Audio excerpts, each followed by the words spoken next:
Hey everyone, it's Samia Khan here with the FOX10 News Now update. Welcome. It is Monday afternoon, 3 p.m. Pacific Standard Time here in Phoenix, Arizona. We have a very fun-filled show this afternoon. I shouldn't say fun-filled. It is a news-filled show with a little bit of fun thrown in. First up, I want to talk about the Religious Freedom Act a little more. That story. I actually have Jeff Moriarty coming over in this region. I see him out of the corner of my eye walking over. I was just letting them know what our big topic for the day was, the Religious Freedom Act. I actually have a story from Network, I believe, the story done about the Religious Freedom Bill in Indiana. So I'm going to play this, and then Jeff and I are going to talk about a very unique angle to this story. Keep in mind, Jeff is up here, so it's going to be unique or very Jeff-like, if that makes any sense at all. I'm not sure quite what that means, but I guess we'll find out together. They get it. Yes. It's always Jeff always comes in with interesting, just out-of-the-box stories. They're some of the most fun to discuss. It's a compliment. Okay, it's there a we compliment. go. Now I think we're in compliment It's a compliment. I was also, nervous there for a second. That chair is very low, and I'm, for one, and taller than you. Wow. Weirdly. Okay. The better when you're in the little tiny chair. All right, I'm going to play this for you guys now, and then we'll be back with you in a couple of minutes to chat. Freedom Restoration Act, a new bill in Indiana that opponents say is aimed at legalizing discrimination against gays and lesbians. Passage of the law has brought nationwide attention to the Hoosier state, much of it unwanted. And now Republican lawmakers are saying they want to clarify the bill to make sure it cannot be used to discriminate. What we had hoped for with the bill was a message of inclusion of all religious beliefs. What instead has come out is a message of exclusion, and that was not the intent. But Democrats are rejecting those attempts, saying the only way to make sure the law doesn't discriminate is to repeal it. Businesses are heading for the exits. Hoosiers are fearful their neighbors are going to be subject to state-sanctioned discrimination. And to quell those concerns, we must send a strong signal. But it may be too little too late. Businesses and organizations across the country have already started canceling scheduled trips to the state, while other opponents have taken to social media using the hashtag #BoycottIndiana. Now, with the NCAA Final Four about to tip off in Indianapolis, business leaders are doing everything they can to get the word out that visitors can still expect Hoosier hospitality in Indiana. Certainly, they're questioning, will their attendees still be welcomed? And so we've gone into crisis mode. Indiana Governor Mike Pence is also standing behind the law, but hasn't directly answered questions about whether it allows discrimination in its current form. In Chicago, I'm Garrett Tenney, Fox News. Hi, Jeff. Hello. You made a weird face. Why'd you make a weird face? I was hearing some static and feedback in the line there. I wasn't sure where that was it's as soon coming as we from. turn on those mics. It generally does that. There's just so much awesome pouring into the microphones. We can't handle it and they feedback. Well, viewers, welcome. We are here with Jeff Moriarty. I haven't even checked in to see who's chatting about what, but I'm hoping you guys are having a very engaging conversation. Hi, Rachel, I'm a stoner, Halala, Jessica, Zena, Joe Foley, Maddie, everyone who is joining us. You know what's interesting? I bet one of our viewers specifically is really going to like this story. You know, I was going to make almost that same connection comment. I wonder who we're talking about. Actually, before we launch into that, before we light up that topic, a few of you, I think 4 of you, have sent in a selfie or a picture with the hashtag FOX10Phoenix. And we put those together. So if you want to be part of that, we love to see our viewers, see what all of you out there look like. So just share a picture and use the hashtag FOX10Phoenix. I'm watching for them, and we'll put it on a tag board. And should I show who's submitted so far? Yeah, go for it. Since I think most of them are in the board here. Which one do I do? Do that one right there. All right. Work.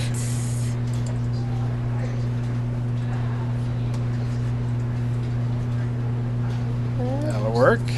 Yep. Oh, but cut them off. Here. Can I drive for a second? Okay. I'm the tag boardian here. And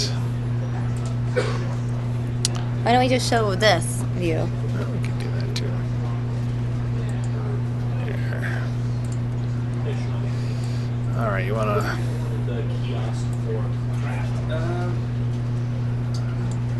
There you go. Give me the command back. So, all right. So this is... We put those together. Oops. So if you want to be part of that, we'd love to see our... Jessica said it's the audio. I was like, why?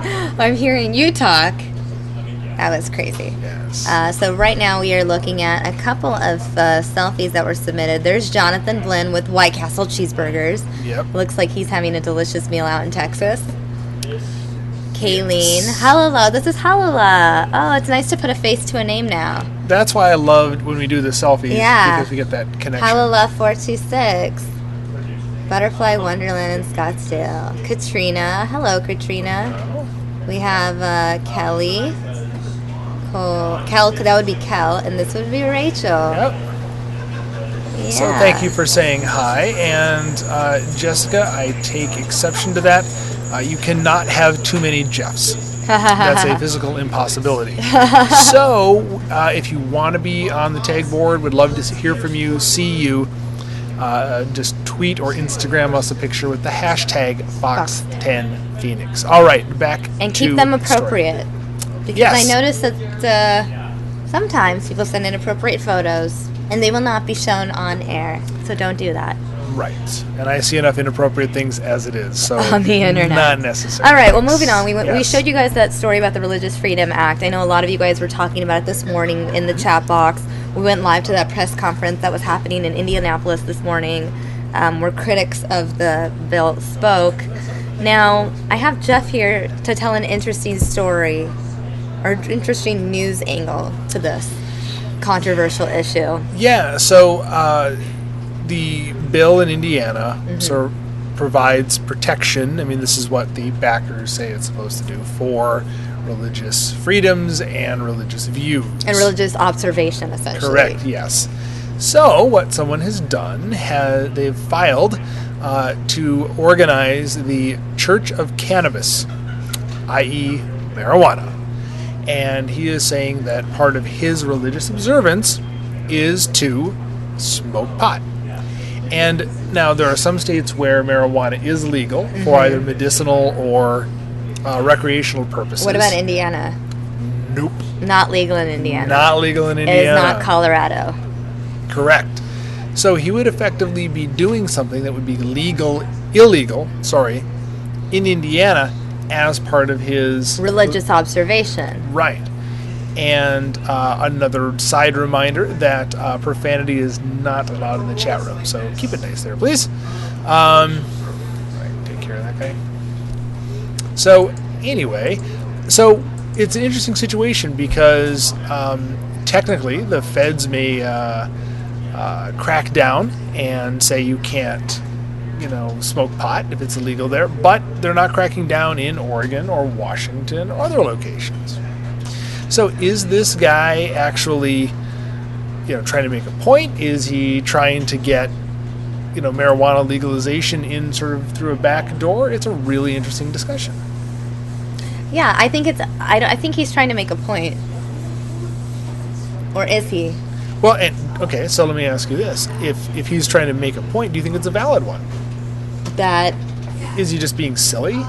Or is it actually valid that it's like, hey, this is great. Your point of view regarding, say, supporting gay marriage is yours. I think that's silly, but I like to smoke pot. You may think that's silly, but you know what? That it's all relative, and if you accept one, you have to accept them all. And if not, where do you draw the line? It's a good question. I don't know. I personally, I remember last year when I was in California hearing all this controversy around Arizona for a very similar thing. Yeah, and I think it's... But that was vetoed. Correct. But it gives states a really bad reputation nationwide. It does give states a bad reputation. And what happened here in Arizona is there was a bill that was put forth, and it was about the time, if I recall correctly, our governor, Jan Brewer at the time, was, I think, traveling, and it wasn't clear whether she was putting it off or just not available to address it, but it sat around for a long time, and people got very upset. But in order for it to even get to Jan Brewer, it had to go through the House and Senate, right? Correct. So there was support for it. Yes, but Brewer, who is notoriously conservative, even she said of all the issues facing our state, really this is the first one that you sent to my desk. That was the first issue that our legislature put to the governor's desk that year, and she was not happy about it. It's also, again, it was bad press for the state. It was a lot of bad press for the state.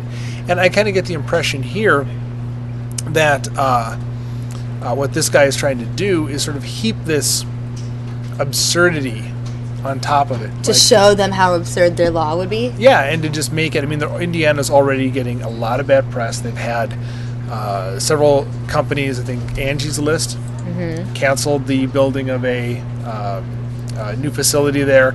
Other companies have said that they're pulling out or not doing business in Indiana as a result. You know, I'm a stoner. Not me, but the user in our chat room of that name. So that religion cannot circumvent laws. Well, sometimes it can. Well, that's essentially what this bill would do, because you're not supposed to discriminate against anyone, right? Businesses? Correct. And what they're saying is, well, you know, being homosexual or a same-sex marriage, that's not a protected class. So, you know, it's not like it's a racial segregation type kind of thing of the... Correct. But there have been cases, a lot of Inuits, Eskimos, Native Americans in the north do whale hunts and so on that are actually normally that would be illegal under both U.S. and international law, but they're allowed to because it is part of their tribal and customs and religious beliefs. Some Native Americans have used peyote as part of their rituals and traditions, and that's allowed in a certain context. Then here's a question. Okay, so in the United States, you're only allowed to marry one person. Right. What about religions that allow people to marry more than one individual? So, polygamy. So right. that was something that was Would practiced. Would that be observed then with this religious freedom act? So it's not a get out of jail free card. So to stoners, follow-up comment, for example, you couldn't do honor killings. You know, you right. can't just say it's my religious belief that I should go around and kill people or whatever horrible thing you want to do. But there is a little bit more leeway here. And what this guy is doing is not strictly, it's not like he's saying he's the church of cocaine, or the church of methamphetamine. Right. It's a drug that is legal in some places. Exactly. And is prescribed if you're in pain. Yeah. So it is something where he can say, look, this is something that is illegal and accepted in many parts of the country. I want to be able to practice it here, and other places I can. Why couldn't I here? I bet he could get a handful of people to follow his religion too. Oh, I have no doubt. I'm pretty sure he could get some followers. Yeah, you can sign up to join his church. How? For a fee of $4.20. Yes, and is there a website dedicated to this? I'm so interested. Does he have a Twitter page, a Facebook page? Why don't you Google it real quick? It's the Church of Cannabis. And I want to say his name was Bill Levine, and I have not had a chance to research any other information around him. Yep, that is it. And this is great. Yeah, and I believe the church was actually approved, where he applied. The Secretary of State for Indiana did give that a approval. So really? the first stage was actually... this is amazing. Yeah. He's filed the paperwork for it. He hasn't just stood up and said, hey, I'm going to, do this. He's actually saying... Is this really... This is actually the picture from the GoFundMe page. Yeah.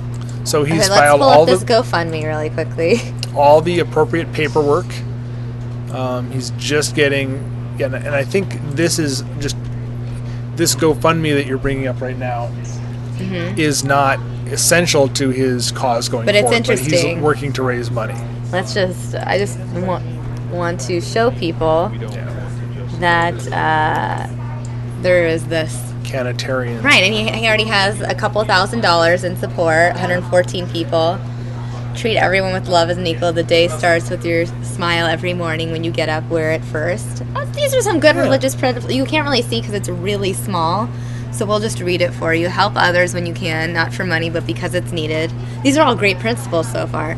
Treat your body as a temple. Do not poison it with poor quality foods and sodas.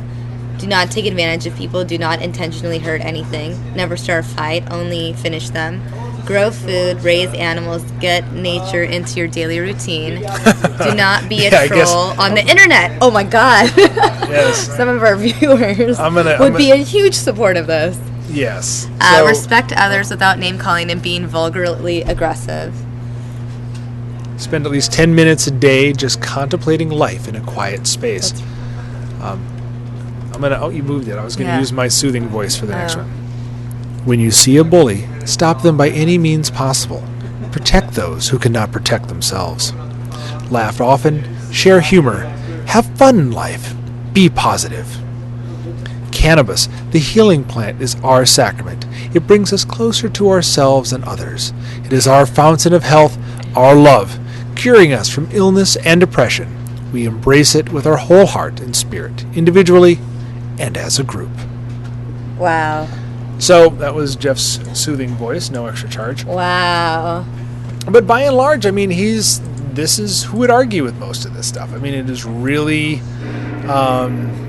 it's a lot of good ideas to live by in here. So, I mean, he is pushing, I think, one button in particular. He's not trying to fight with everybody. But, hey, the Church of Cannabis is now, paperwork's been filed. Looks like it might be a thing in Indiana. I know. What are you guys thinking about? Jonathan Blinn saying, I don't smoke anymore. I've been clean for 6 years, but I do support legalization. I don't see any harm in it. The Lazy Cruising, I can't take the pots, but I'm not beating down doors crying to the nanny state to stop those that partake. Jane is your first name, Mary. Bridget. We have some jokesters in here. Yes, we do. Let's see. When's the Church next? of Cheech and Chong. Oh, God. Let's see. That voice sounds like Bob Ross. I take that as a compliment. Jay Deering saying, I think they should legalize pot. Look at the revenue each state will generate. Cigarettes are addictive, and 430,000 people die from smoking every year. True. Very interesting. I want to keep reading about it. So I just don't know enough. See if you can find where he talks about the paperwork that's been filed and where it stands in the approval process. Yeah, I don't know enough about him, Bill Levin, the guy who started this, to know whether he's really a legalization advocate, or is it more of a, is it an opposition to the same-sex marriage, or kind of where he fits into this? But he sort of brought 4 or 5 different issues all together with this. So we know that he filed the registration paperwork with the Secretary of State, which was approved on Friday. He announced this on his church's Facebook page. Levin is dead serious about his new church. He says he found it on the universal principles of love, respect, equality, and compassion. That's the thing. I was reading these principles. I was like, these are all things that I feel like most people in society would agree with. It's really interesting. Yeah, so the fact that he's actually filing the paperwork and going forward is, we'll see where it goes. I have a hunch it's not going to go very far. I think a lot of it will depend on, again, where the governor goes and where, where everything ends up with this legislation in Indiana, though, because there's a lot of heat and a lot of pressure on them right now. So the name of the Facebook page is Cannabitarian. Like, that's what you would say. Like, if you're part of the First Church of Cannabis, you're Cannabitarian. Yeah. Like, Cannabitarian, like Presbyterian. Mm-hmm. Yeah. Yep, that's pretty amazing. I thought it was an interesting story. It was a very unique take on this really mainstream heated issue. Yeah, I actually, whether it already has over 6,000 likes. I'm not surprised. I think, for me, again, I don't know exactly what this guy's angle is, and there's, a whole lot of questions to ask. But I like the fact that he's taking an interesting angle to it. I mean, this is fast. Mm-hmm. So it just got passed, and boom, this guy's got paperwork filed with the Secretary of State, a GoFundMe up. He's got a logo in place. He's got all this stuff together. More than 6,000 people who support it. He hit the ground running. I just think it's, okay, so this morning's post, Happy Monday to fellow Hoosiers and friends around the world. It's another glorious day. All wake, smile, and feel love in your heart. You have just found your new spiritual home. feel free to do your morning prayer puffs. That's my favorite part, I think, prayer puffs. Wow. Great alliteration. And check out our new church. We'll be posting news and updating info as it comes available. This is I'm really interested in seeing where this goes. Yeah, well, I mean, it's an interesting test of the line. Where does, if you're saying, hey, your religious views allow you to limit your exposure to certain laws or expectations, then, hey, does this fall in that category or not? I don't know, but a lot of people chiming in. You see Jane Wilcox, cannabis is natural like an herb, put here for a reason, in my opinion. Let's see.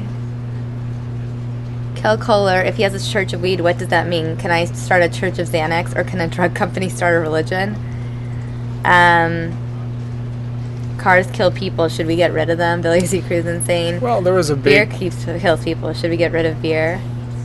Well, there was a special last night on HBO about the Church of Scientology. And one of the charges that have been leveled against the Scientologists is that they are largely a church made for profit and, have a lot of controlling impact on their members and stuff like that, and that they're really not a church. So if, again, that idea, this is certainly not the first people to come up there with the church that someone has said is not really based on a religion. So let's see where it goes. Let's see. Jay Deering chiming in. Colorado sells $34 million of cannabis. $3.4 million goes to school. Crime down 15%. Those are all true, valid facts. That's a very interesting point. Let's see.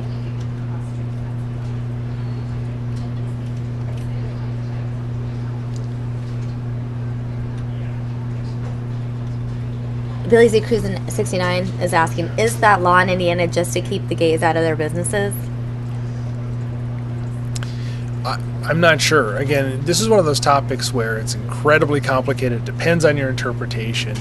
And I actually think Billy Z. Cruz and then follows up with a valid point. How do they know each person is gay or not? Are they going to ask them when they come in to do business? I think it's more geared towards, okay, if, say, a gay marriage is being performed, and there was a case in New Mexico where a couple had contracted. Actually, I thought it was a florist. Oh. But it was with a business, and then they found out that it was a same-sex marriage, and they backed out. Right. I've seen things like that where also people have wanted to get married in a church, and then the pastor found, right, or whoever is in charge, and then they back out. Yeah, and now I think, to be fair, I do believe in all of these cases it's different for a truly religious institution. So like a church, right, would not be expected to say we have to let everyone get married in our building. But if you're an independent business, but right? Here's what about all the businesses when you walk in and they have the sign, we reserve the right to refuse business to anyone. Then there's that side. I mean, they have those signs in the stores. Right. And so the trick there is you can refuse service to anyone as long as it's not a protected class. Basically, you can do that for no reason, right? I just don't like somebody or I think they're being rude. I can decide I don't want to do business with them. Mm. If I don't want to do business with them because of their race, then it's a problem because that's a protected class. So, here, if they're saying this should be, that same, or that, the terminology here gets really messy in a hurry, but something like same-sex marriages, if that should be protected by some kind of protected class, like being homosexual is a protected class, then that's the concern I think people have. So let's see. At the end of the day, you have to acknowledge legal weed has not been harmful to Colorado, but rather it looks like things in the Centennial State will only improve. Jay Deering saying, going back to the Church of Cannabis discussion. Jane Wilcox, oh no, a church for profit? Question mark. Think Catholic, Mormon. Well, a little sarcasm from Jane Wilcox. Yeah. But that's true. I mean, I think anyone who belongs to any sort of religious organization knows that there is a lot of fundraising involved, whether it's to build a religious institution or to pay for other services. I mean, I wouldn't say it's for profit necessarily, but it's to maintain A lot of money goes through the different churches in this country, from the mega churches through the more established ones. Yes, a whole lot of cash. Let's see. Jay Deering, Joe Foley and I are going to walk into a store hand in hand to see if they will serve us. Billy Zucruz, and Americans have become too thin-skinned. I use freedom of choice and avoid people or places that I don't like. Jonathan Blinn personally thinks gay marriage should be... I don't think gay marriage should be allowed in a church, period. It's not right to shove it down our throats. So, very good discussion going on in the chat room, which is something I appreciate. For those of you watching where you can't see the chat room, if you go to YouTube and log in, you can see the chat going on the there, right? Right-hand side, left-hand side, depending on how you're viewing it. Let's see. Sexual orientation is a protected class. Exclamation point, exclamation point. Bridget Doyle says, but you don't... I do not believe it is. Yeah. And I think that's part of the debate. So I think gender, age, race... What am I missing? I'm certain that it's certainly not a federal protected class. Certain local municipalities, states, cities have said, hey, you can't discriminate within these boundaries, but it is not a federal protected class. And that's, if it was, you wouldn't be able to say this any more than you could say, I don't believe I should be serving, blacks or Hispanics or anyone else. It's just not something that's going to fly anymore. So let's see, what else are they saying? Billy Z. Cruz in 69. Jonathan, the gays should be able to get married anywhere that allows them, though why would they get married? Most gay people don't stay together forever. And that's everyone, I guess. I mean, the divorce rate is at 50%. Let's see. Billy Z. Cruz and flash forward 10 years, we'll have about 1 million gay people in relationships with other people yet still married because they couldn't afford divorce. I think, that's in straight relationships too, though. A lot of people cheat, unfortunately, that are in their marriages. Yeah. I don't know if it's statistically proven that gay couples cheat on each other more than straight couples do. I don't know if there's ever been a study about that.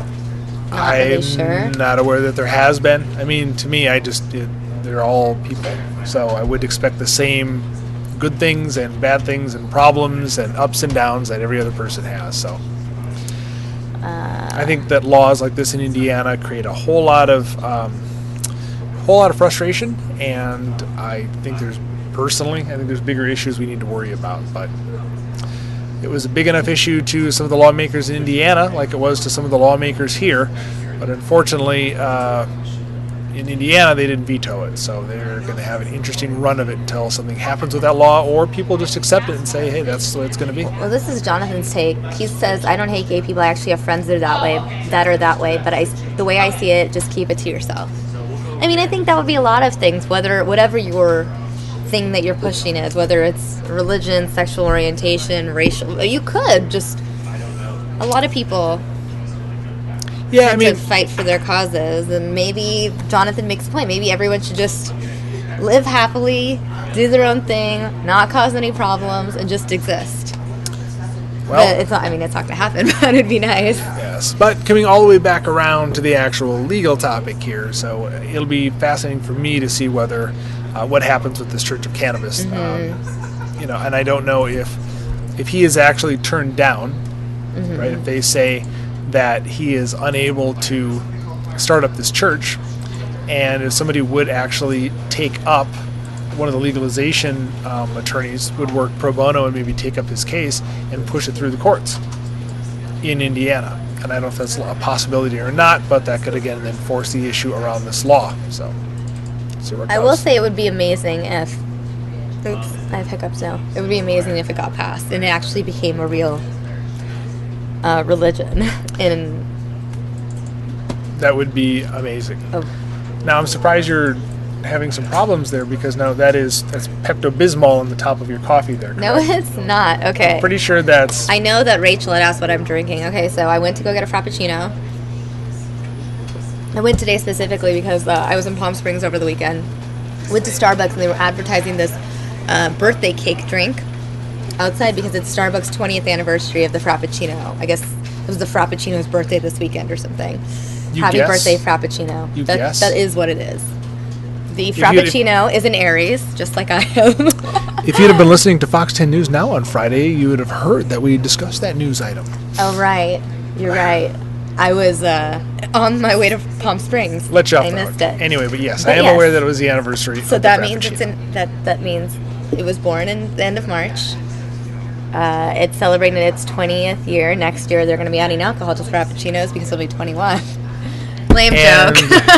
And they're celebrating by making them look disgusting? No, they're not. This is actually a custom-made drink. So anyways, let me elaborate. So I wanted to go and get the birthday cake drink. I also wanted caffeine. I went there and discovered that there's no caffeine in the birthday cake drink. It's just a vanilla Frappuccino with some hazelnut and a special raspberry whipped cream. When I got there, they were making samples of it. So I was like, all right, I'll try it. I tried it. And in my opinion, the raspberry whipped cream was the best part. So I just got a mocha hazelnut Frappuccino and asked them to put the special birthday cake whipped cream because today was the last day of the birthday cake whipped cream. And that is why I have this weird looking thing, but it is absolutely delicious. And that is the story behind my weird but delicious beverage. You have more adventures going just for coffee than Indiana Jones does. I made some friends in line, too. I have no doubt that you did. I mean, kind of friends. I didn't get their numbers or anything, but we chatted. All right. So what's coming up next? All right. Well, I want to give viewers an update on Jerice Hunter. I know we're getting some new information from Mia coming in. She's been tweeting a little bit, so I'm going to catch up on some of Mia's tweets. Okay. Unfortunately, I do not have any audio yet from court. We're getting that in. If we are able to get it, maybe our dear Steve Levi. I said that loudly in case he heard, but I don't think he heard. No, Steve Levi didn't. Steve Levi definitely didn't hear us talk about Steve. All right, that's not going to work. It's not going to work. But if we get any sound from Jerice Hunter or the trial that I can play today, I will play it later this afternoon, or if not this afternoon, definitely tomorrow morning. Okay. But in the meantime, I'm going to give you an update on that, and then Dave Muncy's going to come up here. We're going to talk about all the heat, and then I have John Hook coming up here because we have a lot of topics to talk about. We're going to talk about more Germanwings co-pilot details. I feel like every hour there's a new article, especially that Joe Foley tweets me. He's really good about sending me new information. The latest, and I don't know, I haven't seen the tweet or not, but he's saying, did you hear reports that the co-pilot visited gay porn sites? I'm like, oh God, is this the Jodi Arias Travis? I'm like, really? I was like, wow, this is just... And I don't know, I haven't read the article. Joe did not send me a link with that one. He usually sends me links. But that is the latest thing I'm getting from him. We're also going to go into more detail regarding the selfies at tragedies. We talked about it a little bit this morning. I know John Hook wants to talk about it. And we're going to talk about a really interesting interview he did last week. Yes, and that was an amazing interview, which is on our YouTube channel. Which you want we're going to play there. From the YouTube Perfect. channel. So they don't even have to change the channel because or change the browser because we'll bring it to them. And when you get to the selfies, you're going to talk about bad selfies. And then hopefully we'll talk good selfies. So again, send us yours. Fox10 Phoenix is the hashtag. I'm going to run back to my desk and see if anyone has sent any in. And if so, I will add them to the tag board. All right, thanks. I'm going to give him a Jerice Hunter update. And I believe Dave Muncy should be on his way any minute. I'll go look for him. All right, this is video from Thursday. Again, this is not new video from today yet. I would like to get some new video today, but as of right now, I'm going to be playing Thursday's video just so you have a visual of Jerice Hunter. For those of you who have not tuned in over the last week, don't know who Jerice Hunter is. Again, Jerice Hunter is the woman that you see, well, that you did see right there. That's Jerice Hunter. She is on trial facing murder charges in the 2011 death of her 5-year-old daughter, Jessie. Now, Jessie's body was never found. But prosecutors believe that Jerice killed Jessie, put her in a suitcase, disposed of the suitcase in a dumpster, and that what was taken from the dumpster ended up in a landfill. Officials searched through that landfill, were never able to locate the body, but they do believe that is what happened. This is why Jerice Hunter is on trial. And we had Mia on this morning giving us an update on the things that happened last week. And now I want to read to you what Mia has shared since she's been in court all morning. All right, let's see. Mia's been tweeting a handful of times throughout the day. She made note that the record keeper for Arrowhead Pediatrics Hospital testified in the trial today. The doctor's office clerk said that 3 appointments were booked for Jessie Shockley, that is the 5-year-old, but that Jessie never went in. She either didn't show or rescheduled. Then Detective Mario Sanchez was on stand. He interviewed Jessie Shockley's sisters the day she was reported missing. The detective saw Jerice Hunter get into an argument with her cousin after Jessie went missing. The judge says someone approached jurors and gives people in court a warning. Mia wonders if it was Jerice Hunter's family. Judge talking to a woman who approached the jury. She's a law student and says she thought she recognized the juror. Okay, so that's the clarification. 44 minutes ago, Mia tweeted, recording of police interview with Jerice Hunter is about to be played for the jury. 32 minutes ago, Mia tweeted, Jerice Hunter tells police Jessie does not have a problem talking to strangers. She doesn't have a problem approaching strangers. Now, they have video of the interview. Jerice Hunter is making it a point to tell the detective that her kids, quote-unquote, don't get in trouble. She doesn't hit them. And then 7 minutes ago, video of the police interview has been playing now for 28 minutes. Not once has Jerice Hunter cried when talking about Jessie, who has been missing for 9 hours. So that is the latest in terms of tweets from Mia.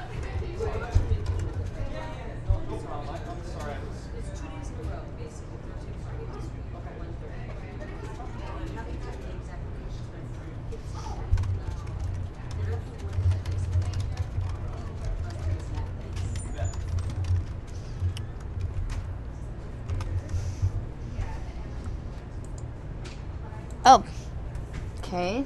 I see Dave Muncie. So Dave is going to walk on over. I know that this lower third still says Jeff Moriarty. I'm going to switch that up right now while Dave walks on over. There it is, SK and Dave. I named these very descriptively. Welcome, Dave Muncie. Hello. How are you? Oh, I'm pretty good. Yeah? I'm good, yeah. How are you doing? That's a nice tie. Oh, Let's get thanks, this chair yeah. a little higher, yeah. Kind of getting the Easter feeling this week, So I actually, speaking of ties, before we go and talk about weather, I took this photo for you because a lot of our viewers said that you should have this tie this morning. It was a tie that Ron Hoon was wearing, so I took a photo of him because I had to show you it because you have to understand why. Oops, that went away fast. Look at all the little fingerprints on top of your screen. I don't even know how to clean it. Well, the fingerprints I'd try some Windex, maybe? The fingerprints were there before they gave it to me. This was just the FOX10 iPad. It was given to me with fingerprints. So we could go back there and find out who worked here 100 years ago. All right, so do you see this picture of Ron? I do. Do you understand? Looks like a hurricane. Exactly. Yes, it does. Like, there it that is, should be a Dave Muncie tie. Did you ask Ron to give it to me? I did ask him to give it to you. But maybe there will be some viewer out there that sees it. Yeah, that looks like a hurricane. And maybe you'll get a tie in the mail. Who knows? Hey, boy. Who knows? Let's see what the viewers are saying. Sorry, I haven't checked in with them yet. A lot of people chiming in on the Religious Freedom Act. A lot of controversy out in in Indiana, yeah. Yeah, boy. Well, it's going to get a lot of attention with the Final Four there, that's for sure. So. Oh, right. I didn't even think about that. Yeah. All right. Well, the big story of the weekend, one of the big stories. Well, there's 2 big stories in the weekend. What's that? The finalists for the Final Four. Well, there's that, yeah.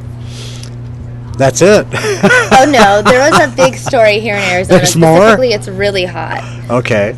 Relative to what the average is. I shouldn't say it's really hot. It's not July hot. Yeah, no. It's not 115 compared to outside. what it should be for this time of year, which is 81, I think.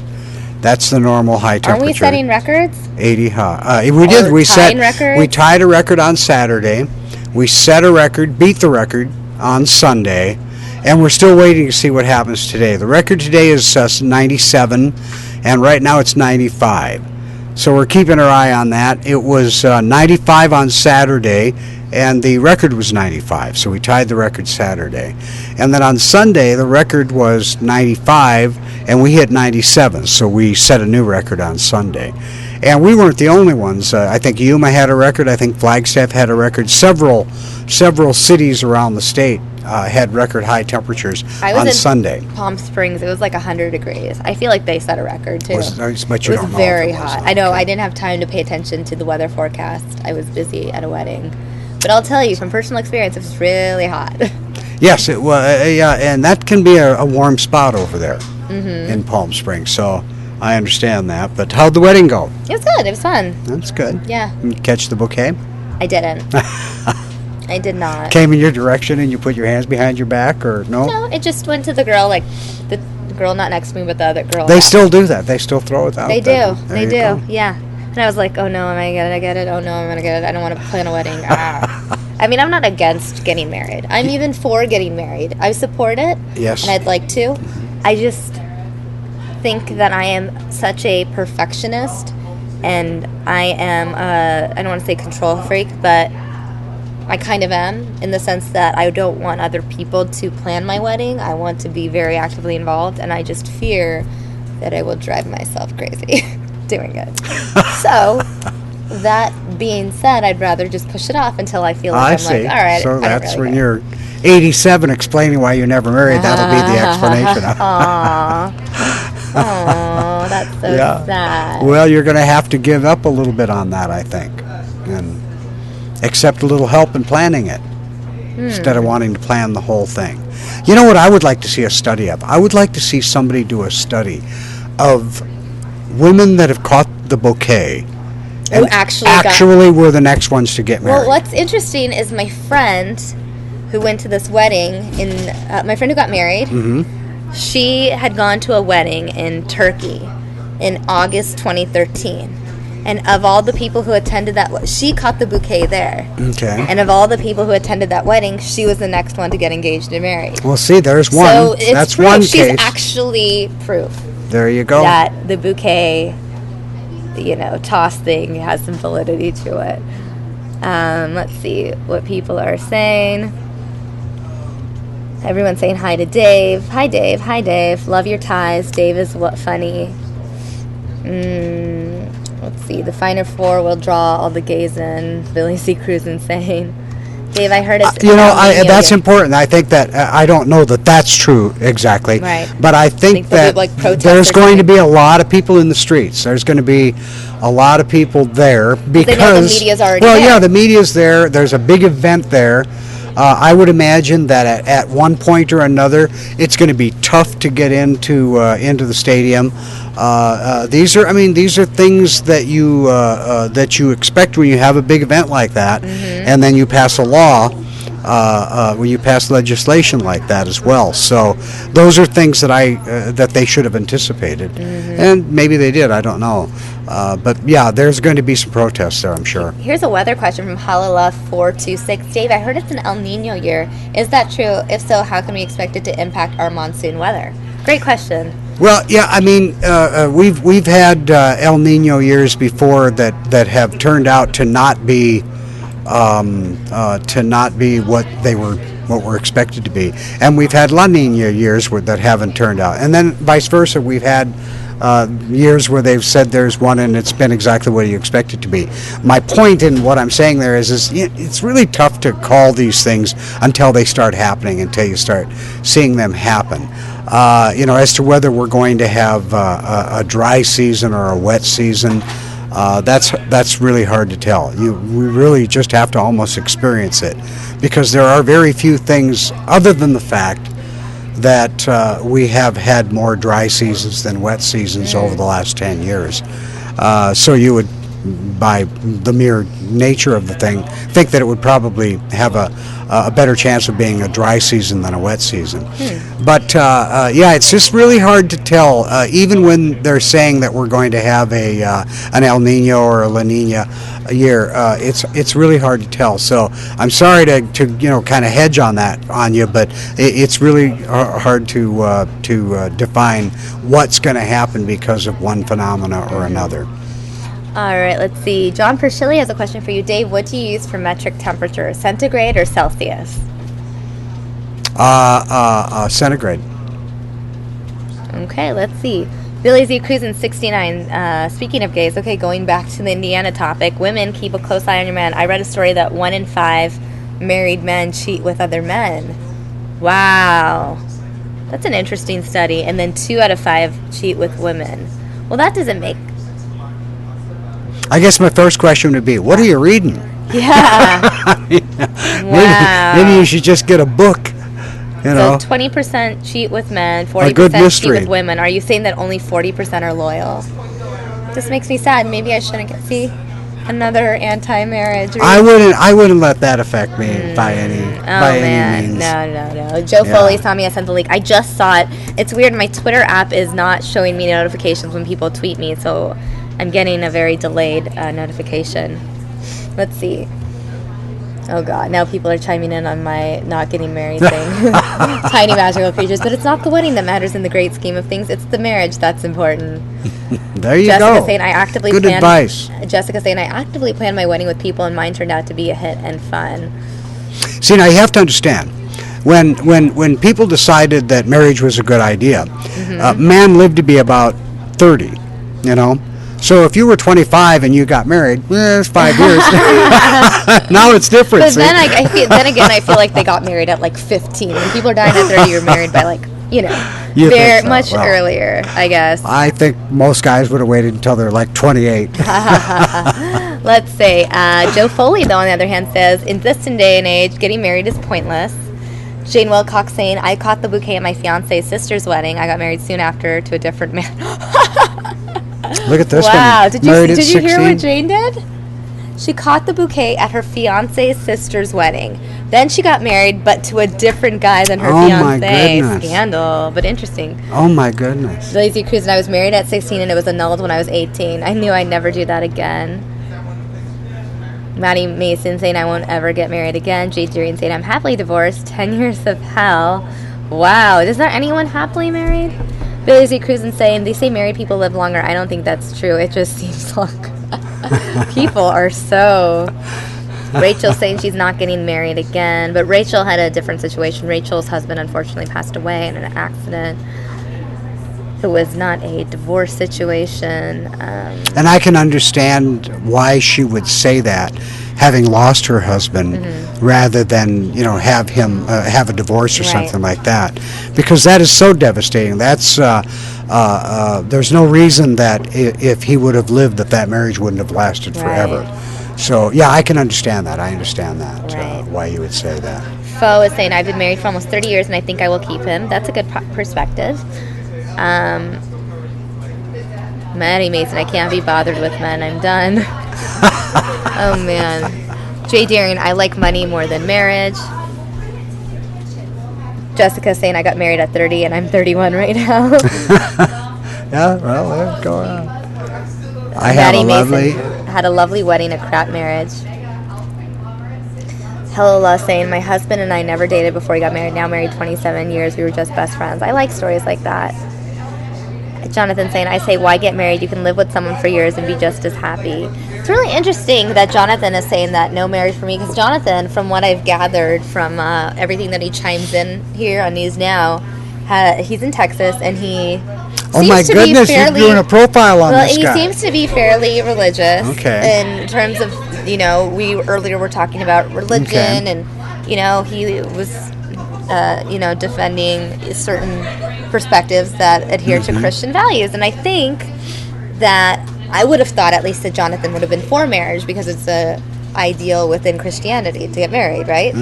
So that's a surprising thing for me, Jonathan. I guess it shows that just because you follow one religion doesn't mean you have to necessarily do everything or agree with everything that See, it's hard to profile people. I'm just saying that it was a really interesting thing because I feel like I've gotten to know certain viewers that chime in a lot and discuss a lot of the different stories. And then obviously you haven't because... No, but I just learned this about Jonathan. That's so what I'm saying. Really interesting.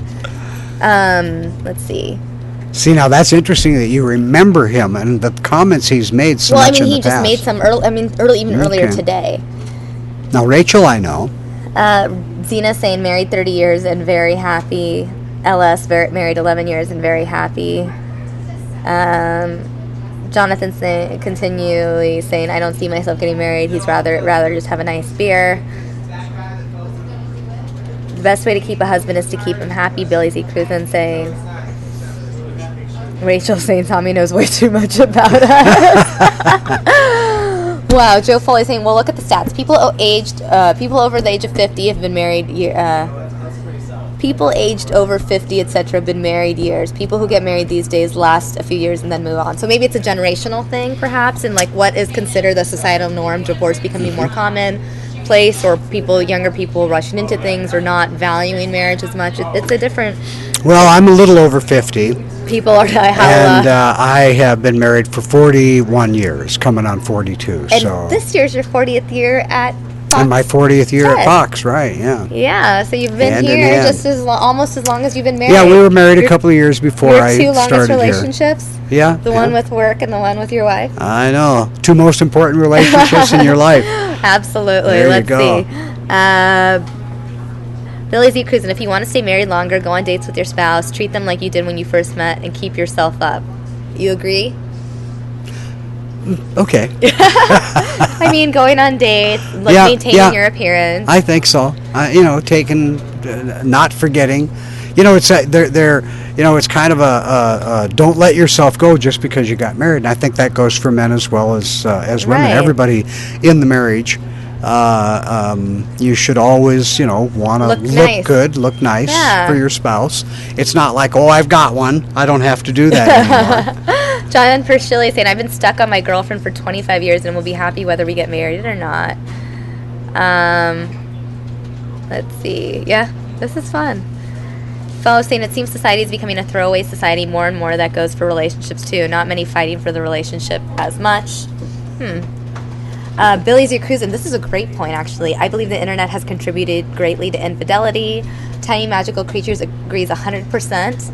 And that is so true. I think because you have things like Tinder, an app where you can just swipe left, swipe right. There's so much online dating. Tinder, I don't know. But I'm saying any sort of online dating. Oh, okay. You can be married, create a secret profile, meet all these people. I would get caught. There's no secrets with me on the internet. Facebook messages, Snapchat, Twitters, direct messages on Twitter or Instagram. I swear, as a girl, you just go crazy knowing that there's all of these potential areas. Like, you see your significant other like a girl's photo and you automatically think he's cheating on you. Who are you following on Instagram? Who are you? You know what I mean? Yeah. Well, I do and I don't, because I don't know about all these things. But I'm just letting you know, this is like a common I know thing. there are a lot of ways to do that, and a lot of places to be. I wrote a whole comedy sketch about this. I did a couples counseling comedy sketch for the internet that goes into detail about all the relationship problems that all stem from the internet. It's pretty funny. And every time they figure out one avenue or one alley that they go down, another one opens up. There's a brand one. Now we have Meerkat, we have Periscope. Although I will say live streaming you won't probably want to live stream your infidelities, but you might fall in love with someone you're watching. Live streaming. I don't know. Right, Rachel's saying, don't forget Ashley Madison. This is actually a website dedicated to affairs. AshleyMadison.com. It's where guys go to find mistresses, basically. Oh, my goodness. It is so crazy. Tiny Magical Creatures. People have been together for years, and today, because of the cyber generation, actually break up via text. I mean, who does that? Apparently everyone. Yes. In fact, getting into pop culture, we're going to go back to Taylor Swift, because I know so much about her. Joe Jonas, the Jonas Brothers, texted her and broke up with her via text. But this was back when they were teenagers. But still, that's just proof that, well, things are impersonal. It's not even let's sit down and talk and things are pretty impersonal when it comes to that. But Maddie's saying it should be called Divorce Book. Let's see. I have Billy Z. Cruz, and I have a friend that's married to the best guy in the world, but if you look at her Facebook, it sounds like he's the most neglectful person there is. Fo saying that is what my son and daughter-in-law go through. Who is following you? Why? This and that. Trust me, I have to hold back personally sometimes. Speak of the devil, my boyfriend just texted me right this second as I was about to talk about it. I have to control myself to not go crazy. Every time I see a girl like his photo, I'm like, oh my god. I get, and it's just a natural tendency. It's this neurotic feeling that comes over me that I really? cannot. Yeah. Good thing he's not watching this. Good thing he's Okay. working and he doesn't know this. Hopefully he will never watch this segment. Oh, well, I'm a stoner making a good point, too. The social media is a constant reminder that there are a lot of fish in the sea, right? Because if you're on Instagram, you're constantly looking at pictures of people posing, this and that. Both parties have to be willing to forgive, work hard on the relationship. How did we get from weather to relationship Isn't that topics? something? I have no Isn't idea. that something? But it's so Boy. fascinating because so many people are chiming in. John Pershilly saying a former work buddy lost his marriage in part due to online porn and meeting other women, just as stated before. Wow. Jonathan Blinn saying he would say yes to marrying Taylor Swift. So that's the one person he's willing to get married to, Jonathan, is Taylor Swift. Yeah, interesting comments. Lots of them, boy. Jay Deering, I'm an online chat cheater. Haha, I talk to a lot of women. All right, well, that is a pretty interesting side topic conversation. I enjoyed that. There you go. Can we look at the weather now? We sure can. Look at We the sure weather. can. I've got the All right, real quick. This is a look at what it looks like nice outside. looking day. Yes. It is a very beautiful day outside. A little bit warm, but not bad. It's nice, right? Yep. It's very clear, relatively. Or is that haze? There's a little haze out there. There's a little cloud cover out there. We'll have some haze out there through the night. Now, yeah, you can see a little system off to New Mexico that's creating a little bit of moisture over there. Also across the Great Lakes, up to 6 inches of snow in some areas over the weekend. And so there's a little bit of active weather out there. And then also we'll take a look at what happened to us over the weekend. There are the record highs, and then there are the actual temperatures. 95 on Saturday, tying the high, and then on Sunday 97 was the temperature, going 2 degrees above the high, and then right now it's 95, and the record high today is 97, so we'll be keeping our eye on that. But also, take a look at it. That's your normal line right there, and we see it up there in the 90s, 93 for tomorrow, and then dropping off mid-80s by the time we get to Thursday, Friday, and into the weekend, and then it's going to bounce around in the 80s a little bit. Now, last week, the week before, just about every time I put this map up, you would see nothing but a line of 90s there. So, yeah, it's backing off of some of these warm temperatures. It's still, the normal temperature is 81, and you see by the end of this forecast, we're going to get within 4 degrees and then within 2 degrees of the normal temperature. Yeah, so that's not so bad. It's we're always going to be above basically for a couple more weeks we'll be above normal. Yeah, that happens a lot at this time of year, but being above normal by 1 degree and being above normal by 15 degrees is big difference. Yeah. So we'll take that little change right there, that coming down. So it'd be nice to see some 80s again, but we're getting into that time of year where it's going to take off and get into the 90s and the 100s anyway. So it's one of the things that we have to think about. I guess think about your house, your car, and getting them ready for this season as well, because it's right around the corner. Now, we have a question from Jane Wilcox. Dave, do you think it's going to freeze again up here in northern Arizona? My fruit trees are in full bloom. I'd hate to lose them. Northern Arizona, boy, that's a good one. I'm not familiar right now with what the lows are, but yeah, I would say that there might be a chance that you could get, I don't know about a freeze, but maybe a frost. A frost or something like that. And that's the problem when we have this warm weather so early in the year. And that is you do get things that start to bloom. I know that is it the orange blossoms, or what is it, the peach blossoms, or what in Washington? Is that the big festival they have there? Peach blossom. I did that when I was a kid. Yeah, and sometimes they bloom early and then a freeze comes and they lose them all. So yeah, that could happen. I would say more a chance of getting a frost, which wouldn't be as devastating to your fruit trees. But a hard freeze, that would mean 4 hours or more. Boy, you'd have to be at a pretty good elevation to get that. It's not that it couldn't happen, but I would say chances are that you might get a frost before a freeze. She has Asian pears, peaches, cherries, and plums. Wow. Some people still talking about our cheating conversation. It's very interesting that people are still chiming in on this. Here, Tiny Magical Creatures makes a good point. The day a person stops searching for something better is the day they're content with the things they do have. Deep thoughts by Tiny Magical Creatures. We have very thoughtful people out there. But then I'm a stoner saying cheating is breaking the rules agreed upon, Billy. So I think each situation is relative. That's a good point. Some relationships are different. Some people have open relationships. Some people think it's okay to talk but not touch. Some people think that's not even okay to talk. You know what I mean? Mm-hmm. Mm-hmm. That's your, Billy Z. Cruisin saying he's jealous of our weather. It's not even hitting 60 here this week. Billy Z. Cruisin, remind me where you are again. Fo is saying there's not the highest I'm looking at is 51. Wow. Well, that could be in a lot of places. Jay Deering saying I'm an online cheater. Sami is not the only news show I listen to. Oh no, he didn't. He's cheating on news. Yeah, don't do that. Tiny Magical Creatures, 12 degrees here in London. I don't know why I keep watching these coveted weather reports. Wow.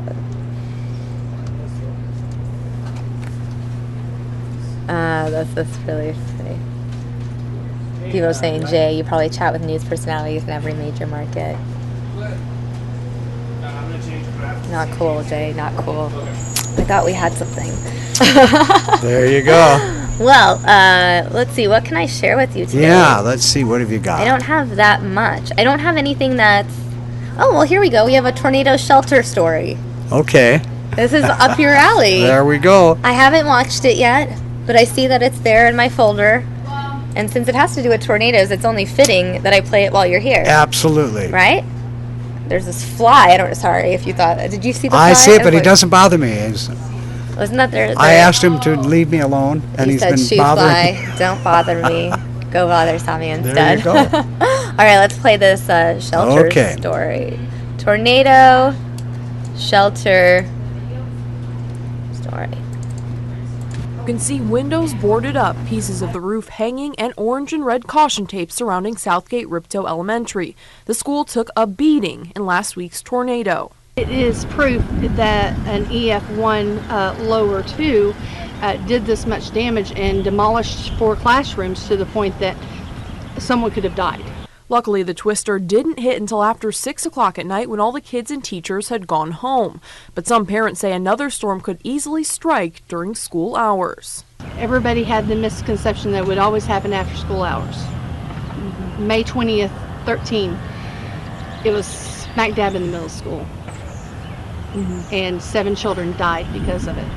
That's why they say all schools in Oklahoma should be equipped with storm shelters. They say these buildings are not built to withstand a tornado, and schools need to be ready.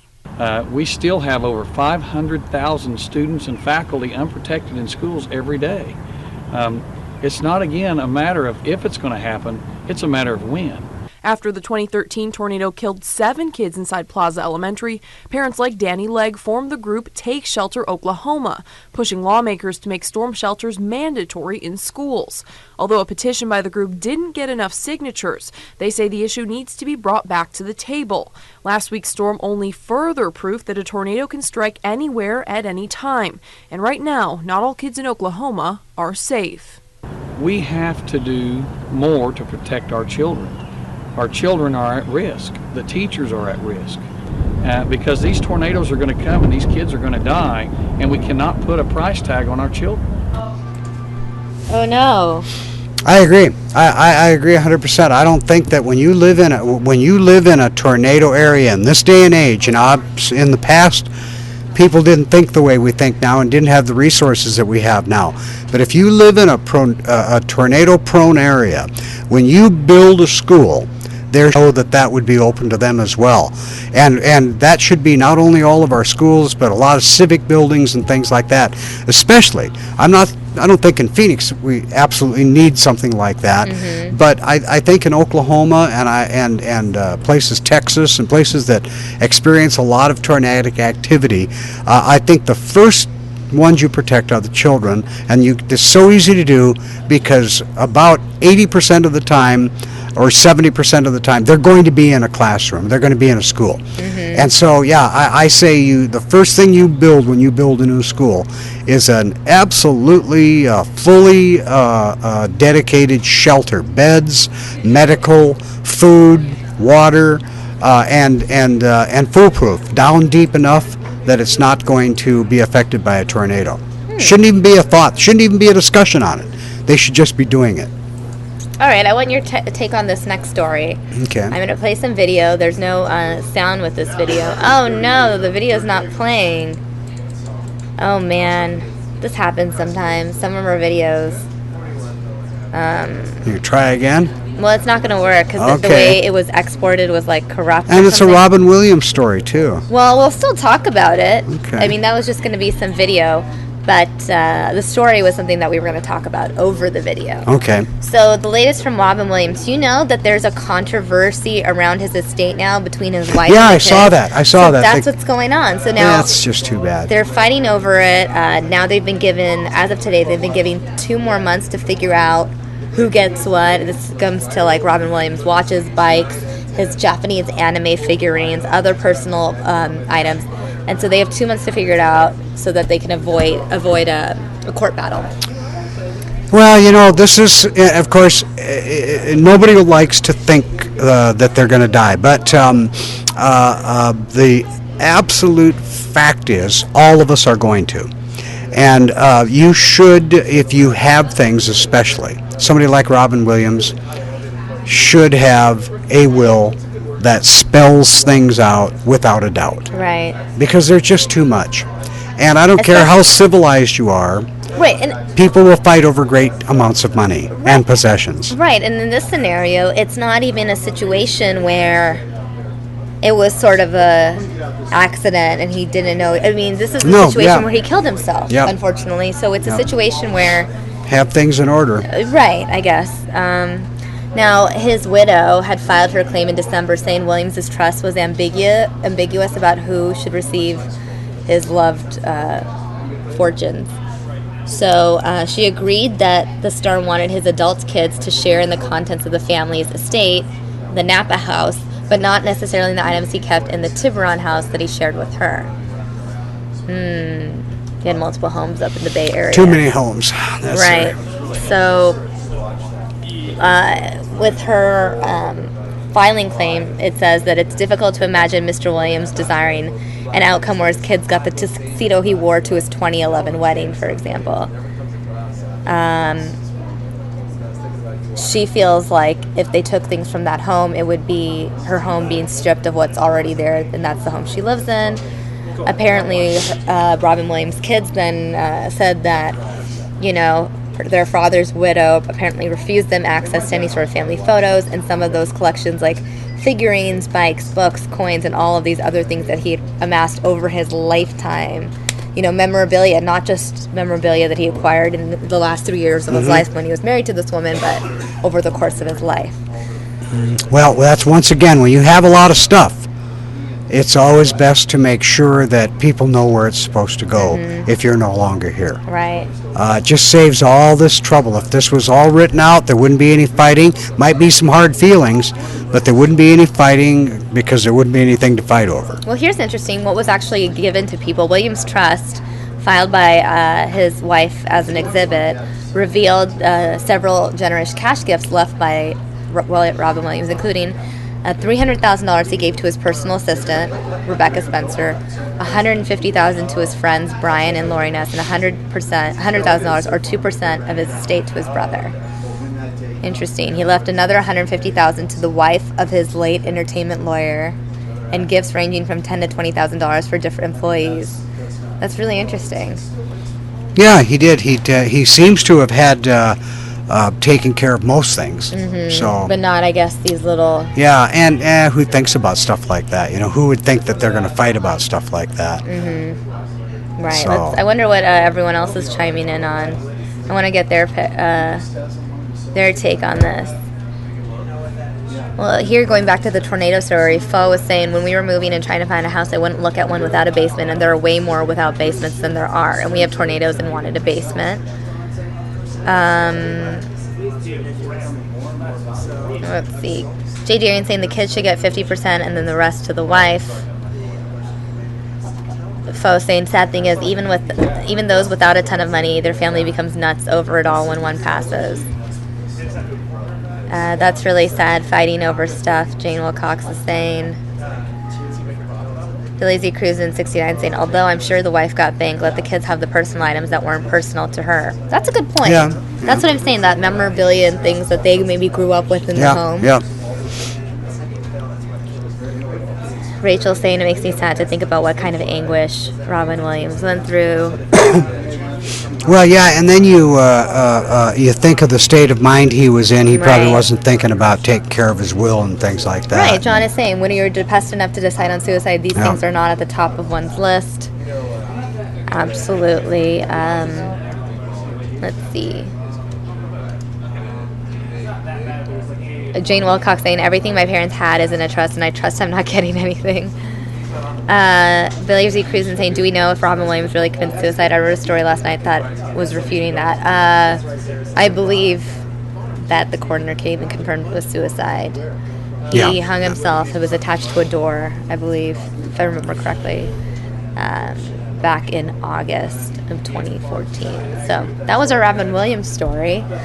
Little sad story to share with everyone. Unfortunate story. People fighting over things. There you go.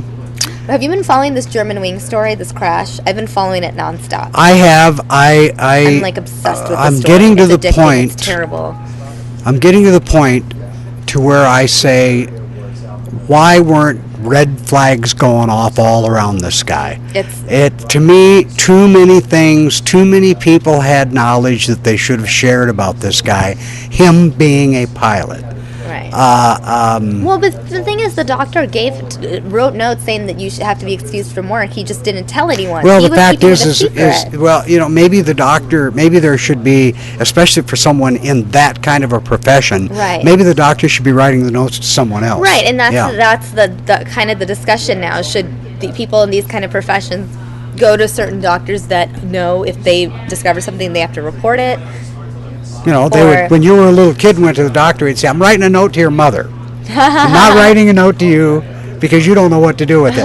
Besides, if you're depressed, if you have problems, but it's not. Are you going to be the person that turns yourself in? Oh, right. Here, the doctor gave me this note, I can't fly anymore. But here's an interesting point. In this situation, it goes beyond depression. Someone made a great point on the radio. I don't remember who I was listening to, but in this scenario, you didn't just kill yourself. You killed 149 other people with you. That's not depression. That is some other thing going on in your head, the thing that goes in the head of mass murderers. Well, That's what you were. He's a mass murderer. He's a mass murderer. You weren't a guy that, you may have had depression, but you had something else going on, because people who are depressed, at their worst, they will kill themselves. Well, he made that statement to his girlfriend, and I can't remember exactly what it was. His ex-girlfriend, a girl he dated for a few months. People will know me. I will be, my name. I will be famous, or I will change the earth, or something. Yeah, so it was very interesting, as if it was an idea in the back of his head, off and on over the course of years. But when you're a pilot making statements like that, somebody should call somebody and say, this guy is saying this and that and the other thing. I know, but it's something that you don't even realize at the time, because at the time you could make a statement like, "I'll be like you could have thought he wanted to be famous for something. Mm-hmm. It could have been a positive thing, like I'll make my own airline. I'll be the next Richard Branson. I'll have my own airline. You know what I mean? It could have been something like that. Didn't sound like that's what he said. I don't know, but I'm just saying, if you're listening to that, someone just has big, lofty goals, perhaps. Yeah, no, I hear you. And then I'm hearing so many reports. Joe Foley, one of our viewers, dedicated viewers in the UK, have been sending me a lot of different articles from the fact that apparently his long-term girlfriend had just announced in recent weeks that she was pregnant with his child. Did you hear that? I have heard something about that. And then that she broke up with him, I guess, the day before this flight. We're hearing there are reports now that they have found some of his remains. There are reports now. This is the latest one that I've gotten from Joe Foley, saying that co-pilot had gone to suicide and gay websites before this crash.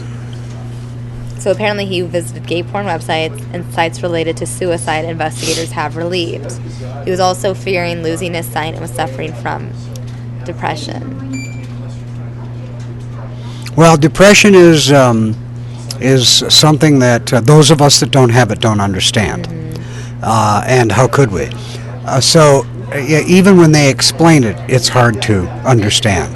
Because I think that when you don't have depression, when you're okay with things in your life and you're okay with the world, the thoughts that people go through when they're depressed and actions that people take when they're depressed are very foreign to somebody who's not depressed. But at the same time, depression is a very treatable mental illness. If you have a psychiatrist, if you have a therapist, if you have a psychiatrist that's prescribing medicine, you can overcome all of that. It seems like someone like people who don't get help, that's where you have a problem. You know, I'll say this tongue-in-cheek, but normal people don't like to admit that they have problems. Now, if you're a movie star, I see my psychiatrist, I'm seeing my therapist. I mean, they're almost happy to admit it. Right. Yeah, it's like it's part of the industry. It but is.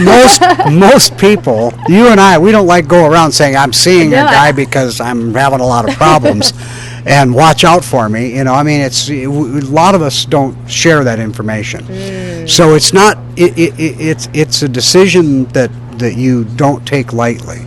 And that is to tell a doctor or to finally make that first step to say, I've got a problem here.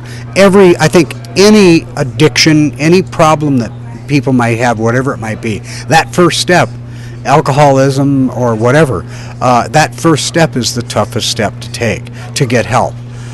Because and then think of the stigma that goes along with depression or seeing a psychoanalyst or seeing a psychiatrist or seeing a therapist or whatever it might be. Once again, the only place that there doesn't seem to be a sting from it is in Hollywood.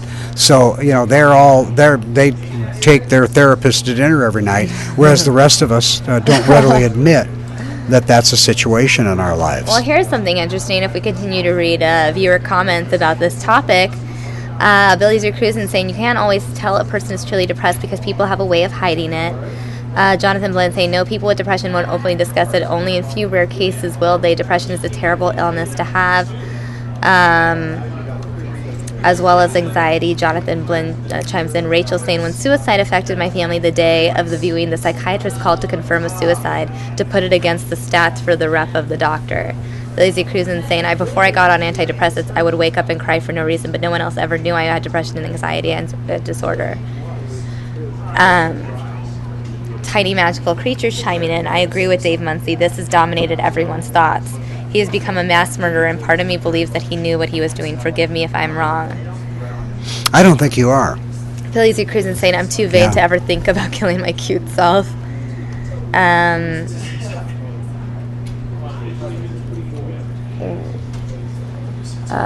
Let's see. It's an industry issue, not an individual one, I'm a stoner saying. Jonathan Blinn saying, my friend who was in the Army earlier this year suffered with PTSD, and while on the phone with his wife, he shot himself. It was sad. She called me crying. Wow. Yeah, that's not an unusual thing. There's a lot of depression that comes out of the military. You know, we say we never leave a soldier behind, but we leave them behind all the time. Well, that's different. Especially mentally. Right, and that post-traumatic stress disorder, I think it is similar to depression, but in a more sort of extreme way where you're reliving a certain event that caused you to get into such a severe depression that it's this thing that repeats in your mind and you just can't let go of it. Halala426 is saying, I think depression can affect someone's thinking to the point where they really truly cannot think rationally or past themselves. Fo saying it isn't shared because people still put a stigma to it. Billy Z. Cruisin 69, depression left untreated creates imbalance in the brain. Jonathan Blinn chiming in, I agree, Dave, and sometimes people are uncomfortable talking to a psychiatrist. Depression can't just be cured overnight. It takes time. Billy Z. Cruisin chiming in, some people think being depressed and depression are one and the same, and they're very different. Depression is a feeling of general helplessness and lack of motivation, among other things. John Priscilla chiming in, clinical depression is like being in a black hole, and try as you might, can't get out, and everything you do makes things worse. Ron T. Imbalances in serotonin and dopamine can totally cause you to lose your mind. Yeah, a lot of people chiming in on it, and that's the thing. I think that's the thing that upsets me about these news reports is that they're just talking about the pilot being depressed. And I understand that the pilot failed to report that he once had suicidal thoughts in the late 2000s or whatever. But the reality is suicidal thoughts and killing yourself along with 149 other people are two different things. Yeah, no, it's the whole thing is just, you just sit there going, what? I'll tell you the people that I think about during all of this. Of course, the tragedy, his family, and all of the families of the people that were on that plane, and all of the people on the plane. But also, I thought a few times about other pilots and how they must feel, because they know now that the world is scrutinizing them. When somebody gets on a plane in Minneapolis or Indianapolis or LA or Portland, they're all eyeballing the pilot going, are you crazy? What flight? Am I getting on a flight here with a guy that's having some, or a gal, whatever? Yeah, I don't think any of us were thinking like this before. I think a lot of people, nobody thought like this before, and now a lot of people are getting on planes or not getting on planes, right? Thinking, well, what's the deal with the pilot? Now we do have a safer system with two people in the cockpit at all times, but it's almost sad that we have to do that, that we have to do that. But yeah, the pilots have got to be a little bit obvious to the fact that people are eyeballing them in a different light right now. All right, let's see more details on the Germanwings. So I'm going to read this link that Joe Foley had tweeted me. So apparently their police source in Germany has revealed that they have a team disassembling his computer and that of his girlfriend, because the information that they received was that he was trawling the dark side of the web, visiting, among other things, sites that contain gay porn, suicide things, and sexual perversions. They're saying that perhaps there was trouble in his personal life. The pilot was a target of gossip about his sexuality after briefly working as a flight attendant. Interesting. Lubitz was given the nickname Tomato Andy, which is a German term for repressed homosexuals. This is all interesting. I mean, I don't know. Apparently, the anti-gay slur is based on the fact that while a tomato is thought to be a vegetable, it's really a fruit. I see. Reports have suggested that maybe this individual, this co-pilot, was troubled by his sexuality and also seeking treatment for his vision problems. It's also revealed that this individual, the co-pilot, was treated by 4 psychiatrists in the months leading up to the crash. Wow. There you go. A small mountain of drugs believed to be antidepressants were found at his apartment. Could have been used to treat anxiety, panic disorders, OCD, phobias, PTSD, chronic pain, depression. We have an audience that's very up on a lot of different things. You can throw almost any subject out, and not only do they comment, but the comments that come back are so with it, so intelligent, and so on track with what we're talking about. Wow, this stuff is just rolling through here. We're going to go there in a second, but at this article, police also found a diary at this co-pilot's flat in which he wrote of his fears that he would be found out and lose his job, about his health issues. Very interesting, because this is something we've been speculating. If he disclosed his psychiatric background or his problems with vision, he would not be able to get out. He said, quote, "I have too much work and I'm not able to do my job properly." Wow. No suicide note was found, though. Wow. Okay, let's see what they're saying now. You've been watching them chat. Yeah, it goes by so fast sometimes it's hard to keep up with Tiny magical creatures speaking on behalf of the parents of this co-pilot. Can you imagine the pain and the shame that his parents feel? Not only are they mourning his loss, but they have to live with what he has done for the rest. Prayers for them too. I'm a stoner chiming in. I hate to say it, but that is the statement he was hoping to make. Yeah, I agree. Very sad that he didn't have enough compassion to off himself without taking other innocents with them. Billy Sue Cruz insane. Jay Deering saying he wants a P test and a psychological evaluation before takeoff of pilots. Jonathan Blinn chiming in more on depression. It makes you feel like you're just all alone in a corner with no way out, but having a close friend to talk to. Halala 4268. I once had postpartum depression. I knew I didn't feel like myself, but didn't know why until I felt better a year later. It was an awful time. Let's see. Tiny Magical Creatures. We love this channel too. It has become invaluable to me during the work week. Oh, thanks, Tiny Magical Creatures. Penny Nutter saying, sounds like this may have been some kind of revenge killing for the colleagues treating him so badly. There's so many. The thing is, every single day, this is still the top headline because every single day we're learning new information about this guy. You know, over the Yep. I mean, it's been a week now. Well, I'll tell you, I'm a little older. I come from a better time, an easier time, as far as, you know, there weren't the pressures of social media when I was growing up. Right. And when you did something, everybody in the world didn't know about it instantly, no matter what age you were, or even, you know, take that on the local level. Somebody does something, they get in trouble at school, whatever. It's not a national story. It doesn't go viral, but it goes viral in his life. It goes viral in their world. And so that's a lot of pressure on people. The world, the way the world works today is so much more complicated than Because when of I was internet. growing up. Well, I think the internet is a big huge part of it, a big part of it. And it's like we were talking about earlier, all these changing things, all of this temptation, all of these things happening so fast you can't keep up with it, so fast the parents can't keep up with it. And that's, I think, another one of the problems is that this internet stuff has gotten beyond the parents. It keeps getting beyond the parents. Now, as the parents become the adults, I think that they'll catch up to it.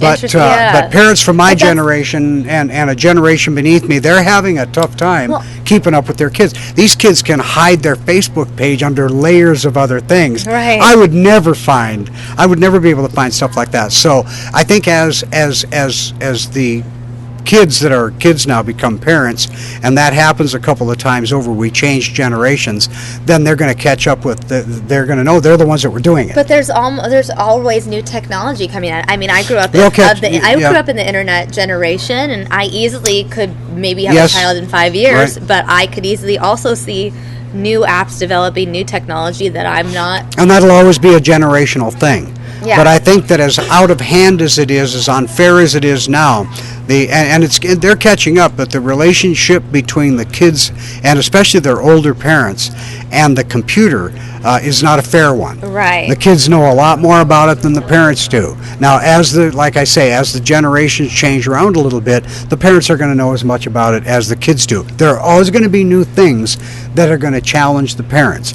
They're going to be a little more apt at figuring them out as the children that are now growing up with computers become adults.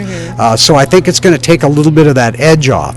But this has been a runaway train for a lot of people. And there are a lot of people that can't handle runaway trains, whatever it might be. All kinds of different problems out there that fall in line with this. One of them is I'm running out of time. I've got to go put my weather together here. But people are still chiming in with so much interesting information. I know. Jonathan Blinn saying Kurt Cobain was a sad story, but then you have Billy Z. Cruzen saying, I have a hard time pitting celebrities that commit suicide. They have access to so much help and the money to take care of themselves, yet they decide to hurt all the people that love them.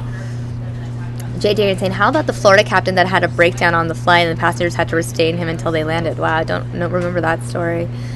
Bridget Doyle saying, Billy, not enough money in the world could change the way you feel when you were at that point. Billy Z. Cruzen saying, too many people use the internet for evil rather than good. Wow, so many people. Jessica saying, I agree with you, Billy, and I am back, people. Fo saying that can be a jail cell feeling when everyone knows you, keeping you from seeking help because it might get out. Halala saying, and when you're experiencing depression, depending on the severity, you seriously don't think rationally. Really, Z. Cruzen saying, I never got help for my depression until I could afford to see a psychologist and found out that I had depression. Then I followed their instruction and took counseling and got better. Because that's a good point. Tiny Magical Creature saying, when you're that depressed, you are so inside your own self that you fail to see or hear anything else around you. Everything else must cease to exist. Okay, I'm going to have to run. Lots of people chiming in. Boy, lots of good stuff. We'll I get know. something else going here, too. I know. Well, thank you for joining us, Dave Muncy. Have a lovely weather Check forecast. me on the weather later. Yep, you can see Dave Muncy on the 5 o'clock newscast and the 6 o'clock and the 9 and the 10. Just go to fox10phoenix.com and you can watch our newscast stream live. And if you're here locally, just turn on the TV. And I'll look a lot better than I do here because I'm going to have some makeup put on here in just a few minutes. So. All right, well, okay, thanks for chatting. Okay, you bet. All right, guys, I'm going to read a couple more of your comments. Let me see. Let me just change this right here. Alright, I'm riding solo. Take over the whole seat. Alright, let's see what else you guys are saying. Okay. More on the depression discussion. Bridget Doyle saying, I also have experienced it, and all of it, I still to this day experience it. Not every case is the same, absolutely. Billy Z. Cruz, I had severe depression and anxiety. The only reason I didn't get help was my finances. Once I got my job, I could afford to get help. I think that's a common theme, and I think what's important, whether you're for Obamacare or against it, if you can't afford to have insurance, Obamacare does make having insurance affordable, and one thing that insurance does cover is visits to a psychiatrist, visits to a therapist, so something to think about. Let's see. Jay Deering saying, let's invent a way to bring our vacation destinations to us instead of flying to our destination. Okay. Fo saying depression for different people have different levels of coping, same as with pain. One person can withstand a shot and others freak with a stubbed toe. Wow, a lot of people chiming in on this discussion. It's a very interesting discussion. Let me see if I have anything else left in terms of my agenda, my conversations for the day. The other one I was going to talk about was the selfies at disaster sites. Well, we talked about it a bit this morning. Just what's your take on it? It's something we talked about this morning. It is a situation that is maybe a generational thing, but I think the overall consensus this morning was don't take selfies at disaster sites. It's not the place you take selfies. Take selfies at happy places. If bad things happen and you want to document it, take a photo of that incident, but don't put yourself in it smiling.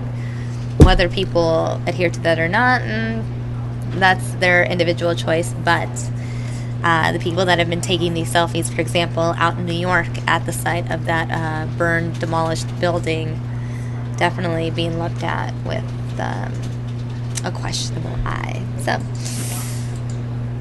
that's that.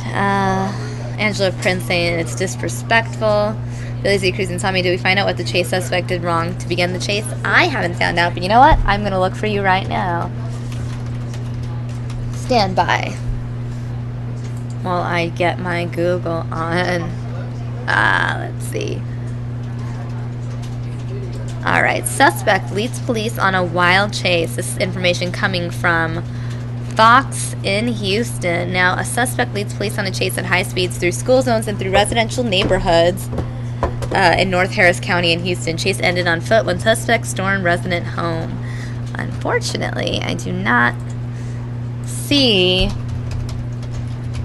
any information on that site, but let me see what I have for you here.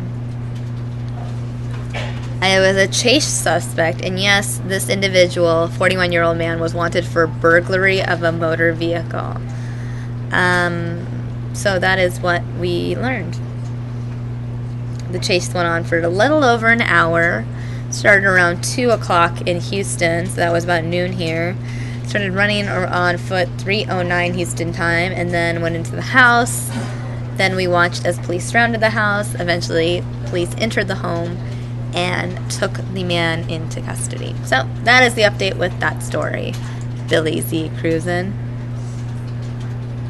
Let's see, what else are you guys saying?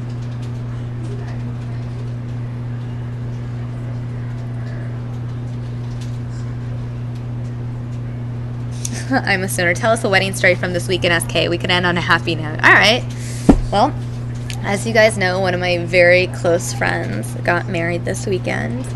It was really exciting to watch, especially because I was there when they met, the night they met, and I just still remember turning to one of my best friends as we were watching them interact, looking at each other like, uh-oh, this is like a thing. Like, we could just see the sparks. And then there we were, 22 months later after that day where they met, watching them get married, and it was fun, and it was I wish I don't know how many photos I have, but let me see what I can show you guys on my phone. Let's see. For those of you who follow me on Instagram, you'll see that I posted a couple of photos. Didn't post too many from the weekend, but it was a sort of a Indian Pakistani / American fusion wedding. So there were cultural ethnic elements to it, but then also traditional elements to it. This is, if you want to know what I wore, I guess I'll show you that. I posted this on Instagram last night. That was my outfit. You can see that was a candid. It was my Instagram from last night. And it was just a fun event. There was a lot of dancing, just a lot of fun-filled activity. I don't know if there was a standout memory. I couldn't enjoy the Friday night event too much because I was feeling really sick, so I had to go home early. But it was fun. It was fun to see friends from college. It was fun to just watch. It was fun. Food was good. The dancing was fun. There's no, like, crazy story from the wedding. I'm sorry. I don't have a crazy story. All I really have are some photos. And they're just, like, random photos. I guess you could see this is the couple. If you can see, these are a couple of my friends. And, yeah, that was, I hope that does justice for the wedding. You can see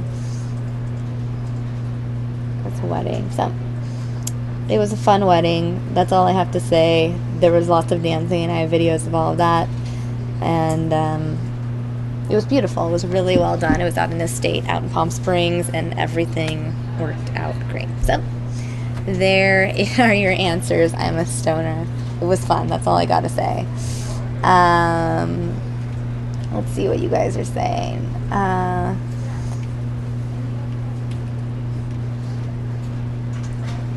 Jonathan, did you drink a lot of wine at the wedding? No, I drank a lot of water, Jonathan. Let's see. Joe Foley, will it last this? Obvious. Sorry to put it down right now. Oh, wow. Here we go. Back to the does marriage last conversation. Going back to the topic, we talked about it for a while. Cheating, marriages, this and that. I want to be hopeful and positive, and I believe that they work together and they make sense. And I was there the night that they met, and I was there the very next day when all of us hung out, and I could watch as information about this guy was revealed that made me realize, like, this guy is perfect for her, and I won't argue that. They make sense, and I hope for the best for them. They're great. Let's see, what else? Rachel, thank you, and Angela, thank you. I'm glad you guys liked the photos. Jonathan, never been to a wedding, but it looks cool. It is. I mean, I'm in that wedding season now where a lot of my friends from college and different places are getting married. What else are you guys saying? Let's see. Joe Foley, what, the best man didn't hit on you? First of all, I'm friends with the best man. He has a girlfriend there, and my significant other was also with me in attendance, so it would have been very awkward, Joe Foley. So that is a wrap on my weekend. I hope you guys have a lovely afternoon. I don't see any breaking news coming in. Let me see what I can show you guys. Here's a live look at what can I show you? This is what New York looks like right now. One of my favorite cities in the world. I go to New York every year. I love it. It is my favorite place. If I could go multiple times a year, if I had the time or the vacation time to do so, rather, I would go much more often than I do. Beautiful city. I love looking at this live look at New York. It's a lovely place. And there's that.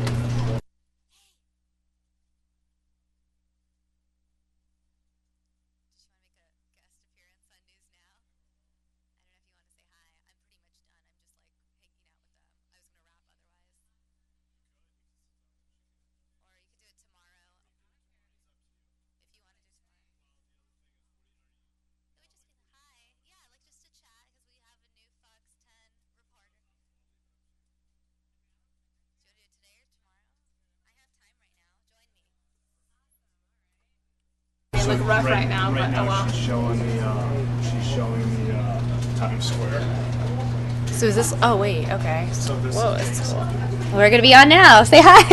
Hi, we're on right now. Okay, guys, I have a very, very special guest here in the News Now realm, the set, and you're gonna be seeing more of her, I think, maybe. Are we on the same schedule?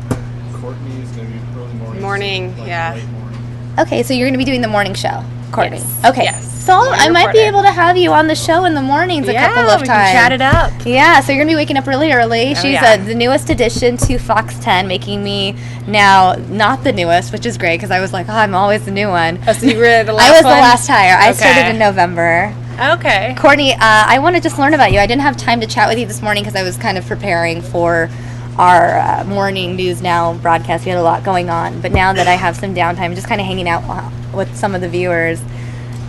So are all these people on right now? Yeah, they're I wanna watching, learn they're a little more about chatting this. right Okay. here. So we we look see right them here. all kind of, this is where we read. A lot of them talk to us here and there. Wow, this is neat. It is really cool. It's super fun. We've been doing it for like 4 months now.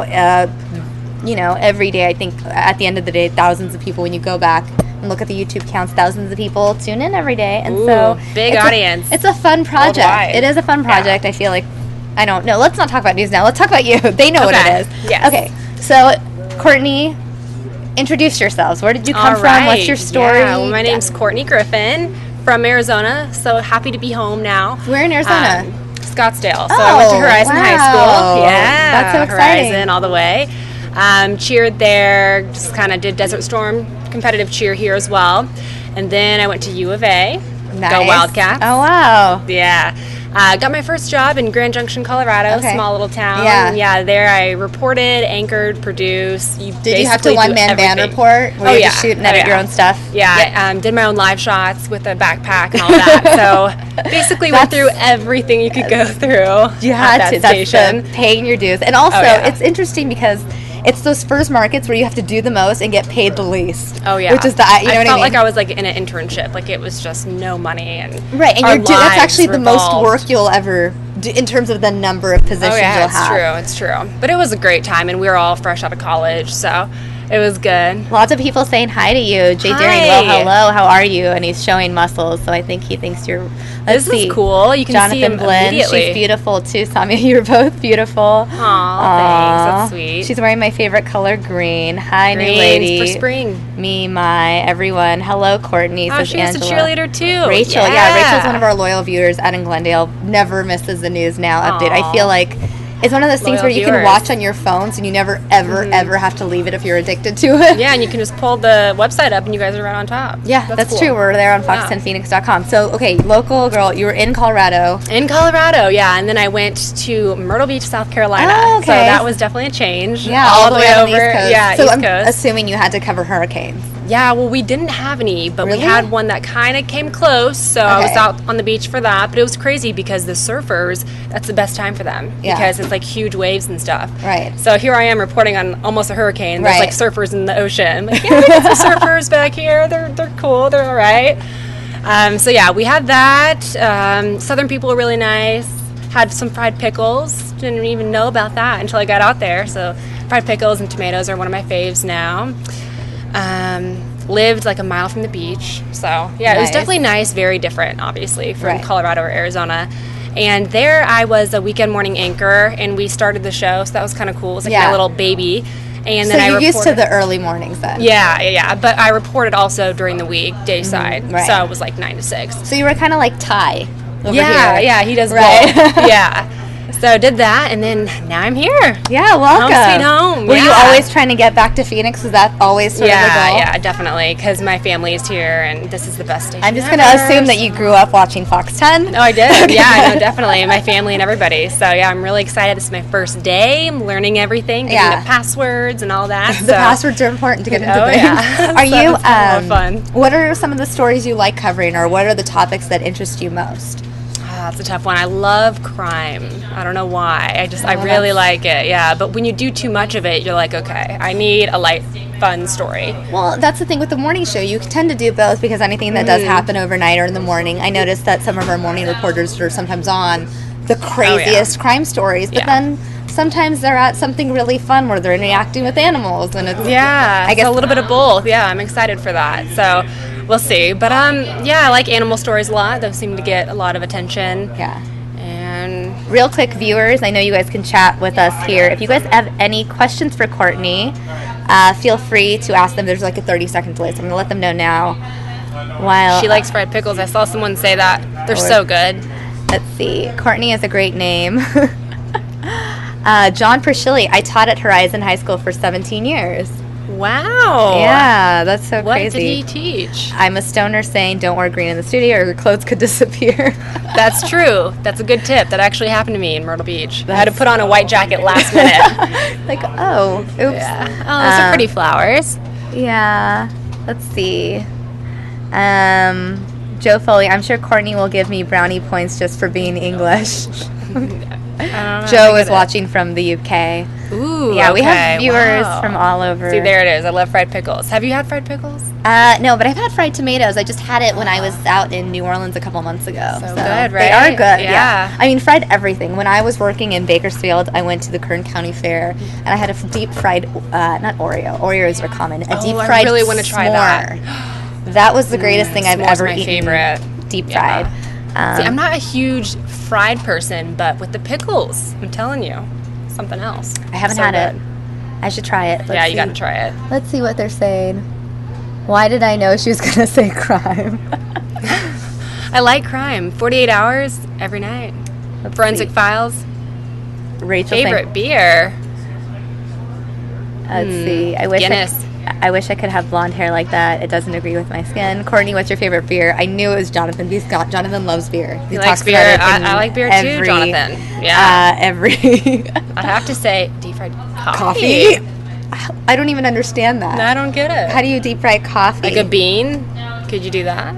I don't think so. Speaking of brownies, Courtney, have you tried one of Sami's brownies yet? No, she just started today. I haven't baked today. You make good brownies? I made them once, and everyone saw me give them out to people that came on the show. So now they know that I bake, but I don't make them that often. I need the brownies.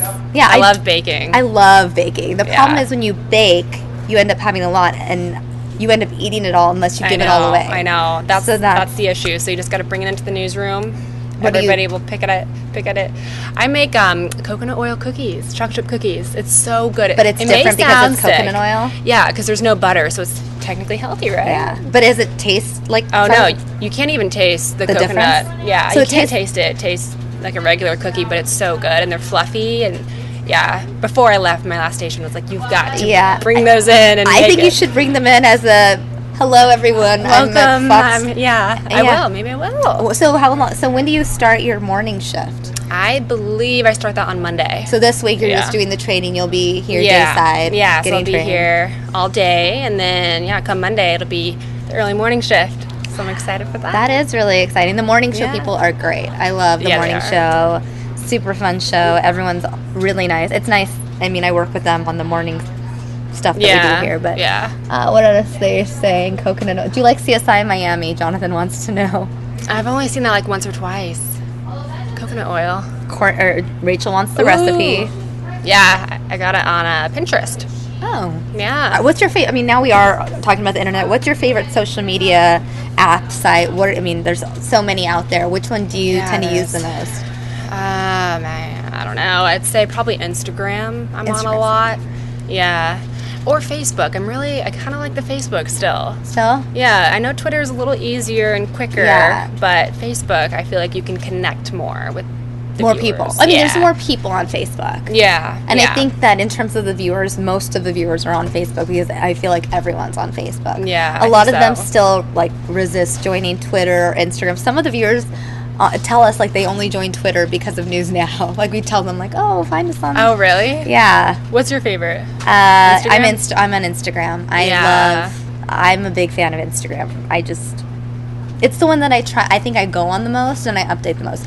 I used to be really into Twitter, but it's become just information overload. Yeah. And there's too much going on. And it's still a great source of information. And I love Twitter for what I do on News Now.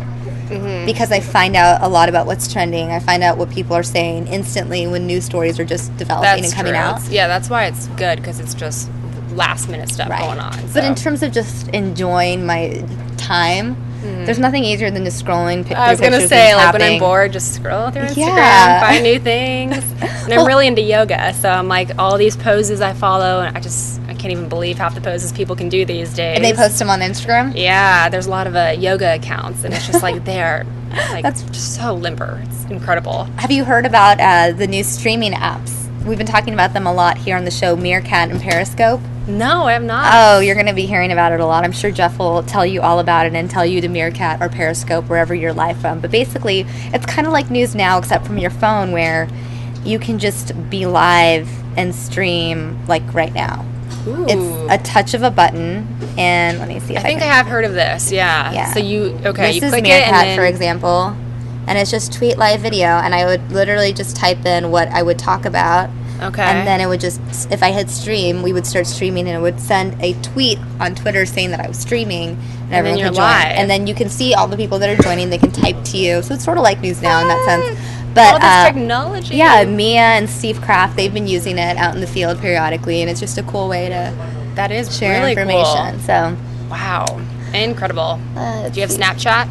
I do. I never got into it though. Yeah. It's hard for me to get into it. I have it there, but I'm not as. I forgot my password and I just cannot get back in. I've tried. I guess I have to start over and delete it. That is great. So, Courtney, what's your favorite news story you've ever covered? Jonathan, that's a good question. Oh, but that's hard. My God, 3 probably- years. Well, since crime is my favorite, I'd have to say probably a girl that went missing.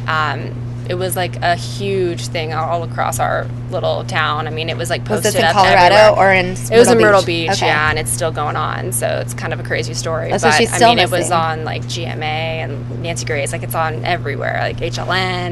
Who was this girl? Have we heard this story? Heather Elvis, if you guys have heard of her, or you can Google her and look it up. What But yeah, happened to her? Well, she went missing, and rumor has it may be a guy that she had an affair with, and nobody really knows. So two Wow. people were in jail for it for a long time, a couple, and then they just got released on bond, and the trial was supposed to start in May, and now it's been postponed. So yeah, and they still haven't found her body. But the two people they arrested they charged them with murder without finding her body. So now it's like, well, what's the evidence and everything Right, like that. right. It's totally going to be like a Lifetime movie or 48 hours. It's crazy. Oh, Lifetime movies. Yeah, and it took over the whole town. I mean, her face was posted everywhere. Wow. Like, this girl's missing. So yeah, it was really crazy. Oh my gosh. All right. Well, that actually is fitting because Sherry Kino saying, "Hey, Crime Courtney, what are your thoughts about Jodi Arias?" Oh yeah, I actually watched your guys' live feed when that was going cool. on. Yeah. When we announced the verdict, and Yeah. it was all crazy. Yeah, the I was Arias watching you thing. guys. I don't know what to think about that. I mean, there's just so much, and A lot of people who watch us hate Jodi Arias. Keep in mind, Yeah. they're very passionately against Jodi Arias. Yeah. So I don't know if you want to cater to them, but no, it's a Yeah. I don't know. I don't really know what to believe. She's a little out there. Let's just say that. right. Doing handstands in there and everything else. So. Yeah, I mean, she's admitted to kill. There's no doubt about it. She Oh, killed yeah, him. yeah. There's that. Yeah. Let's see. Jonathan saying, I did not hear that story, Courtney. I will have to Google it. I guess the missing girl Yeah, in Heather Myrtle Beach. Elvis. Oh, that's Jay Daring who wants to say hello to you. Hi, Jay.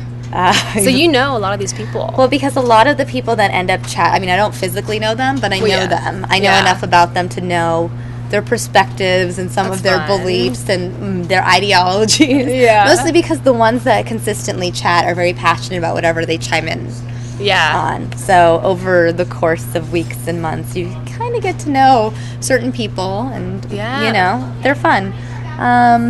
John, there we go. See, this is what I meant. I want to see Jodi Arias get punched in the face. These are the kinds of thoughts that they have.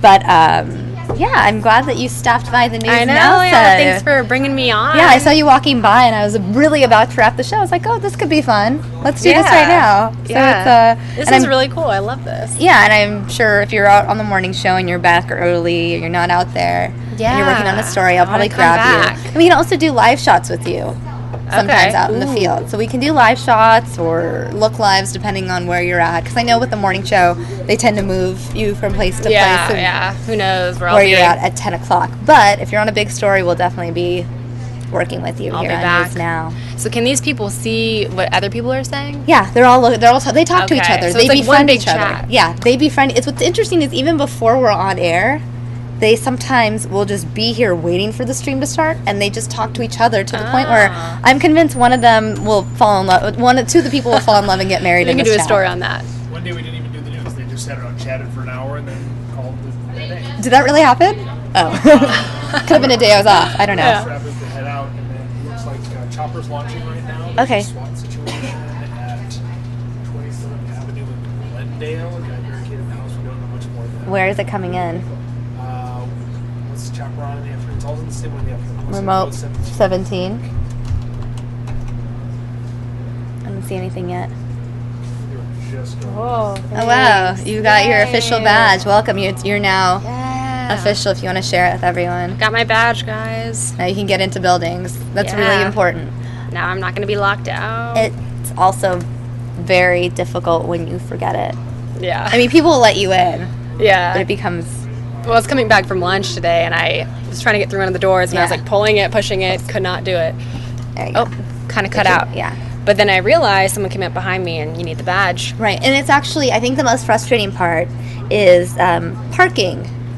Yeah, I'm not even really sure where to park at. Well, when you learn where to park, you'll realize that if you don't have that to get into the gate, it becomes very irritating because if security's not there to swipe you in, you're waiting for someone. Yeah. I've been out there. Somebody come in. Somebody drive in. And I feel like you're driving in at a very early time, so there's probably not as many people coming in. So my suggestion is keep it in the car.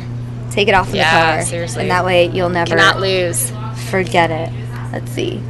Courtney, did you take a picture on the Simpsons couch? Not yet. Everyone, but I will. I mean, you have some time here. Yeah. You're not going anywhere. Let's see. Okay, well, guys, we just got a word that there is a SWAT situation, I think is what Jeff just said. I'm waiting for live pictures to come in through our chopper. Right now, I'm just seeing a black screen, so I have nothing to share with them. What's up, Jeff?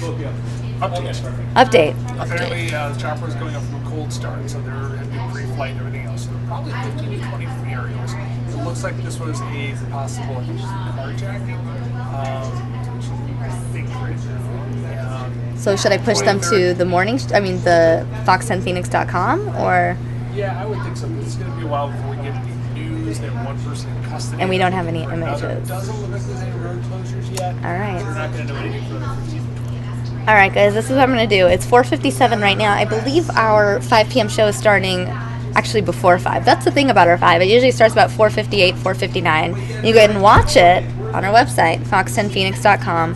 If you head over there right now, not only will you see Dave Muncie's 10-day weather forecast, which is something everyone should watch. Bye, Jeff. Bye. But you'll also get the latest information on this situation going on in Phoenix. We're not going to get these live images in for another 15 to 20 minutes, so there's not really any reason for me to stay here and just sit here and stare at you guys. We'll give it to the 5 o'clock newscast now. Yeah, so you guys head on over to Fox 10 Phoenix. Thanks for chatting with us. Thanks for interacting with Courtney. Thanks for saying thanks hi. for the questions. And thanks for joining. And where can they find you? Facebook and Twitter. It's Courtney Griffin for now. Okay. So yeah, you can find me there. And Instagram, I'm assuming you're over there too? Instagram, yeah, a little bit. Okay. Well, she's around. Just find her on the internet. Traditional spelling, Courtney. Yeah, COURTNEY, GRIFFIN. Okay. There we go. Thanks. Perfect. All right, thank you. And thanks for watching, guys. I'll see you guys next time.